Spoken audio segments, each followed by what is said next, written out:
تمه ده سبا دوشنبه او سه شنبه په تاشکند کې د افغانستان امنیتي او بشري بحران په تړاو د شلو هیوادونو او نړیوالو بنسټونو استازو په ګډون یوه غونډه ترسره شي. په دغه ناسته کې د ګډون په موخه د اسلامي امارت د بهرنیو چارو وزارت سرپرست وزیر امیر خان متقي په مشرۍ به یو پلاوی هم ګډون وکړي.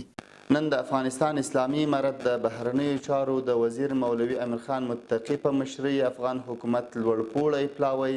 د ازبکستان هیواد په رسمي بلنه د تاشکند په بینالمللي کنفرانس کې د ګډون په هدف هغه هیواد ته روان شو. پر همدې مهال د سیاست له ډګره شنونکي وایي د اسلامي امارت روان پټ سیاست نشي کولای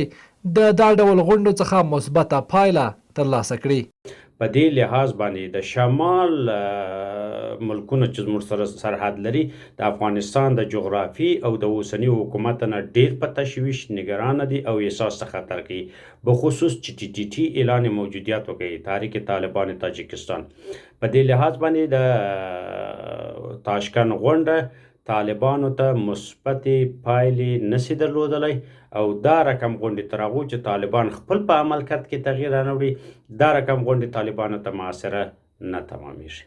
خو یو شمېر نور بیا په دې اند دي چې د تاشکند ناستې اهمیت د نورو ناستو په پرتله زیات ده. دوی زیاتوي چې دغه ناسته به د اسلامي امارت په رسمیت پیژندلو ته زمینه برابره کړي. نظر من کنفرانسی که قرار است فردا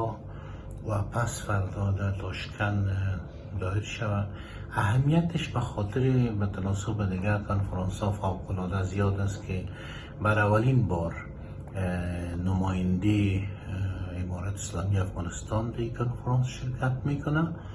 و دوم مسئله این به پیشواز از کنفرانس شانگهای که قرار است در این ماه در تاریخ 28 دایر شود به پیشواز از او گویا دایر میشه تدویر میفته و سیمی که مصادف است با سالگرد یک سالگی گویا تأسیس امارت اسلامی افغانستان و همچنان زمینه را بر از که 20 کشور و سازمان سیاسی که سازمان های اجتماعی اقتصادی سیاسی که در کنفرانس شرکت کرده زمینه را بر شناخت